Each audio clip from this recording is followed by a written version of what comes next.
On the morning of April 4, 2017, Syrian President Bashar al-Assad, on the verge of a military victory against the terrorist insurgency in his country and on the eve of peace talks that would secure his position as president, decided to use chemical weapons he didn't have against a target of no military significance in front of as many cameras as possible to cross the one red line that would ensure his own government's downfall. Soon after, the Academy Award-winning White Helmets, noted for their Oscar-worthy performances, persistent proximity to al-Qaeda, and financial dependence on U.S. aid, bravely risked their lives, handling Syrian victims barehanded against every protocol in the book. Without presenting a shred of evidence, President Donald Trump boldly launched a military strike against Syria Airfield because national security interest, promising to help the beautiful babies. Offer does not apply to babies in Gaza, Yemen, Pakistan, or basically anywhere else. That military strike, a volley of 59 Tomahawk land attack missiles of which 23 actually made it to the target, failed to take out a single runway or even keep the airbase from operating for even 24 hours, but was a complete success for ExxonMobil, Raytheon, and Donald Trump. No one could question the wisdom of striking Syria, except Donald Trump, and no one could oppose such a move, except Russia.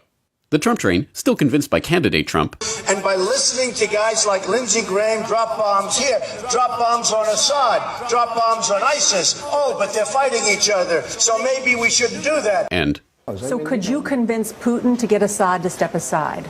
Well, they've been trying to do that. Could I?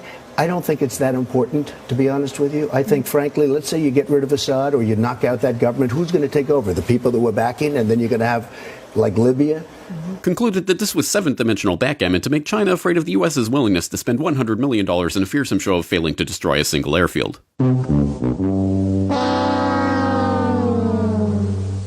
Throughout the world, people rejoice as a horrible secular regime in the Middle East is replaced by yet another peace-loving band of ragtag human rights campaigners and child beheaders motivated by a desire to subdue the armies of Rome in an apocalyptic confrontation in Dabiq. The chemicals for the previous Red Line attack in Syria have since been proven to come from Libya with US approval, but that's probably not relevant to this case. The CIA has released declassified report after declassified report showing that the plan to topple Syria's government has been in the works for decades, but this just shows that they were right all along. The mainstream media unquestioningly asserts that the story is true because the US government says so, but that's okay because we all know the MSM is full of unbiased truth-tellers and dig hard to get the raw facts on every story.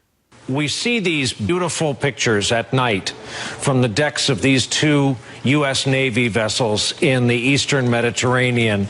I am tempted to quote the great Leonard Cohen, I'm guided by the beauty of our weapons, and they are beautiful pictures.